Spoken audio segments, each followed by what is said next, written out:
sebuah perlawanan untuk mereka yang menginjak-injak logika kampus dan lain-lain. Kita akan buktikan di sini. Kalau untuk dakwaan, kita ada catatan yang sangat krusial yang harus diketahui oleh masyarakat. Nanti detailnya sama Melisa. Karena menurut kami yang tidak tersampaikan adalah hal yang sangat penting sehingga sampai terjadi penganiayaan dengan pemberatan. Kemudian yang akan saya sampaikan di sini adalah terkait kondisi anak saya. Yang kemarin sempat ada ahli hukum menyampaikan bahwa kondisi sekarang nanti akan memperingan, itu adalah menginjak-injak logika. Nanti akan dijawab sama Melisa. Yang utama anak saya sampai hari ini belum pulih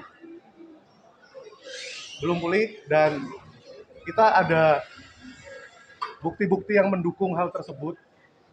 Salah satunya seperti yang tadi disampaikan dari Dr. Yeremia Tatang di Mayapada. Kemudian kita juga ada bukti dari fisioterapis David. Sampai saat ini dia masih fisioterapi. Kemudian untuk psikologi kita nanti akan ada juga bukti dari Kementerian PPA yang terkait kondisi psikologis David. Tetapi secara kasat mata bisa saya sampaikan di sini bahwa kemarin saya sempat posting di Twitter ketika David berjalan. Jadi David saat ini sudah bisa berjalan, tetapi endurance-nya hanya 6 menit. Jadi dia kekuatan berjalannya 6 menit saja. Sudah jatuh berkali-kali, paling parah kemarin tanggal 8 Mei. Sampai kakinya fraktur dan harus dipasang pen. Kenapa hal itu terjadi? Besok akan dijelaskan oleh Dr. Yeremia Tatang sebagai ahli. Ada trauma yang cukup dalam di otak bagian luar sebelah kiri. Hal tersebut mempengaruhi pusat keseimbangan dari David. Itu yang motorik. Sedangkan yang kognitif, anak saya sampai saat ini belum tahu warna. Nggak bisa bedain ini warna apa, warna merah, biru, hitam. Kemudian yang motorik juga, sampai detik ini anak saya belum bisa mandi sendiri. Jadi kita ada home care sampai saat ini, perawat yang 24 jam di rumah. Kemudian belum bisa memakai celana sendiri, artinya dia membungkuk gini, dia belum bisa. Pasti jatuh. Dan efek terberatnya kemarin sampai dipasang pen di kakinya. Jadi kalau ada yang bilang bahwa ini bukan penganiayaan berat, maka saya akan melawan. Ini bukan tentang anak saya, tetapi logika kita dibodoh-bodohin dengan pernyataan-pernyataan ahli hukum lah apalah. Yang paling ngerti kondisi dia adalah dokter. Dan itu ada semua di Melisa. Besok akan kita tunjukkan saat persidangan. Jadi memori jangka pendek seperti tadi sudah disebutkan, amnesia. Jadi memang dia nggak bisa ingat ini siapa. Kemudian perilaku. Kalau perilaku mungkin nanti Melisa yang jelasin ya. Perilaku. Jadi dari saya itu aja. Kalau terkait pembacaan dakwaan tadi, ya kita kawal aja. Ada datang untuk pemeriksaan saksi dari keluarga nanti siapa aja? Saya. Oke. Ya. Dan Paman Rustam yang bikin laporan di Polsek. Ya. Hal-hal yang mungkin ditekankan dalam pemeriksaan nanti kira-kira? Yang maksudnya? Yang akan ditekankan mungkin saat bersaksi nanti. Mario dan yang akan saya tekankan nanti adalah kondisi David yang memang itu penganiayaan berat dan perencanaan, karena tadi tidak disebutkan. Ada hal yang awal tadi saya sampaikan, nanti Melisa akan sampaikan itu. Besok akan saya ulang lagi sampai benar-benar ini menjadi suara yang bisa mewakili keadilan. Jadi seperti itu, saya masih mohon doa untuk teman-teman wartawan. Kita kawal terus ini.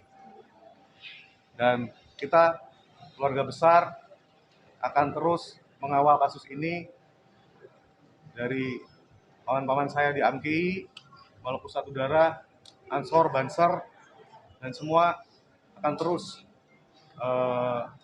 mengawal kasus ini. Demikian dari saya. Wassalamualaikum warahmatullahi wabarakatuh. Silakan. Soal tadi. Ya.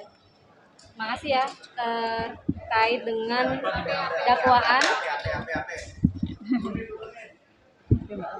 Ya, terkait dengan dakwaan yang sudah sama-sama kita dengar dari jaksa penuntut umum, kami melihat sudah cukup baik karena ada beberapa pasal yang sudah di take out oleh jaksa penuntut umum.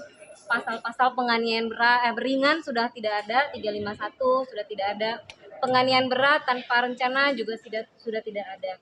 Namun yang kami lihat kenapa Undang-Undang Perlindungan Anak ini masih tidak di take out ya. Sementara pada saat persidangan anak yang lalu sudah terbukti si anak yang hanya turut serta ini sudah dinyatakan terbukti secara sempurna di pasal 355 ayat 1 dengan penyertaan. Nah, kemudian dilihat lagi dari unsur isi secara keseluruhan dakwaan, sedikit yang kita kritisi ya. Ini jaksa kan sebenarnya beberapa dari JPU adalah yang mendampingi pada saat persidangan anak. Nah, sehingga kemarin besar harapan kami di berkas di pelaku utama atau Mario Dendi dan Shane Lucas ini ada hal-hal yang lebih lengkap ya, mengikuti dari hasil persidangan. Tetapi sepertinya masih sama, kami menyoroti terkait dengan unsur perencanaan juga unsur penganiayaan berat yang sudah disampaikan oleh jaksa penuntut umum itu sudah didetailkan, namun ada beberapa hal yang tadi disampaikan oleh klien kami belum disampaikan, sementara ini adalah krusial. Contohnya lebih detail nanti kita sampaikan lagi, tapi contohnya adalah terkait pada saat MDS ini menghubungi anak korban pada tanggal 30, itu tentu bukanlah komunikasi baik, tetapi ada mengancam nembak, itu sudah sampai 2-3 kali. Mungkin nanti saya 3 kali ya, saya bisa tunjukkan ke teman-teman ya, bahwa ketika tanggal 30 sore harinya yang dia pakai HP anak AG, dia sampaikan bahwa dia meminta anak korban untuk hadir kepada mendatangi mereka sekedar meminta klarifikasi. Itu tidak benar karena bahasanya nembak lagi, ngancam nembak lagi, tetapi kata-kata tembak ini tidak dikemukakan oleh jaksa penuntut umum dalam dakwaannya. Itu yang kami mintakan nanti dalam proses persidangan digali kembali, seperti itu. Nah, kemudian kami melihat juga dalam gambaran yang dikemukakan dalam dakwaan ini masih menyampaikan hal-hal terkait keterangan sepihak ya dari pelaku lagi, terkait persetubuhan, pelecehan, sementara ini sudah secara jelas diperiksa dan dibuktikan, bahkan sudah diputuskan oleh hakim di pengadilan negeri ini juga bahwa tidak ada hal-hal demikian. Nah, nanti ini akan digali lebih lanjut. Kami berharap jaksa penuntut umum akan lebih memfokuskan tidak hanya terkait motif ya, yang nyata-nyata motif ini bukanlah rumusan dalam pasal dan sudah jelas juga ini tidak terbukti pada saat persidangan yang lalu. Seperti itu. Ada pertanyaan? Adakah bukti-bukti lain yang mungkin akan ditambahkan saat keluarga bersaksi nanti? Ya, pertama yang seperti ayah anak korban sampaikan, bukti terkait dengan kondisi terkini pada saat tanggal 8 sempat dilakukan operasi pemasangan pen di kaki anak korban, kemudian bukti terkait anak korban masih dalam kondisi tidak seimbang, itu juga ada. Dokter sampaikan anak korban sempat mengalami amnesia dan lain sebagainya, itu juga kita akan sampaikan hal-hal yang belum masuk. Pas hari H bisa kita tampilkan. Ya, pada hari H nanti kita sampaikan lebih lengkap, lebih detail terkait progres pengobatan. Jadi anak korban sampai di posisi hari ini tidak ujuk-ujuk ya, tidak ujuk-ujuk. Kami ingatkan lagi, anak korban 55 hari berada di ruang ICU, 53 di Mayapada, 2 harinya di Medika Permata. Dan perbuatan ini tadi juga tidak dijelaskan secara detail bagaimana kronologis, nanti pasti akan didalami di dalam persidangan ya, peranan dari saksi-saksi yang ada di TKP gitu. Jadi kalau tadi disampaikan saksi memanggil hey sehingga berhenti, gambarannya tidak seperti itu. Nah, ini nanti pasti akan ulik lebih jauh oleh jaksa penuntut umum, bahwa yang ingin saya sampaikan adalah bahwa penganiayaan ini berhenti bukan karena kehendak dari si Mario Dendi, tetapi karena ada teriakan keras kencang dari saksi Ibu N gitu. Sejauh ini dari pihak terdakwa apakah ada membantu keluarga David? Sejauh ini keluarga di awal-awal kejadian sempat ada beberapa pihak, kita sudah pernah sampaikan ya, untuk menawarkan bantuan, tetapi dalam artian kesan yang kita tangkap damai, sehingga kami menutup ruang itu. Kita akan mintakan nanti di dalam persidangan melalui restitusi. Itu lebih jauh nanti. LPSK sudah menyerahkan juga berkasnya kepada pengadilan jaksa penuntut umum. Dari pihak terdakwa atau kuasa hukum sempat memberikan pernyataan kepada orang tua David yang datang hari ini, entah permintaan maaf atau semacamnya, karena berhubung hadir dalam sidang perdana ini. Tidak ada ya? Ya, sedikit aja ada tambahan dari tim kuasa hukum keluarga.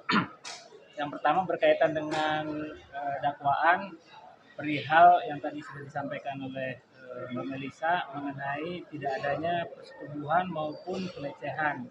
Nah, juga tidak diungkapkannya masalah tembak menembak ancaman tersebut. Nah, mengutip Bang Buyung almarhum mengungkapkan sebagian kebenaran itu adalah kejahatan yang lebih jahat daripada kejahatan itu sendiri. Mungkin itu saja. Terima kasih. Aja ya. Terima kasih moderatornya. Terima kasih ya. Antara.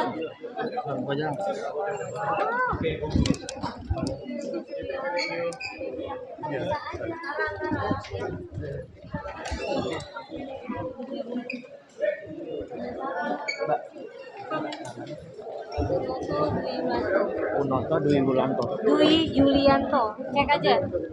Mbak Melisa tadi mau penjelasannya tadi yang dimaksud ada pasal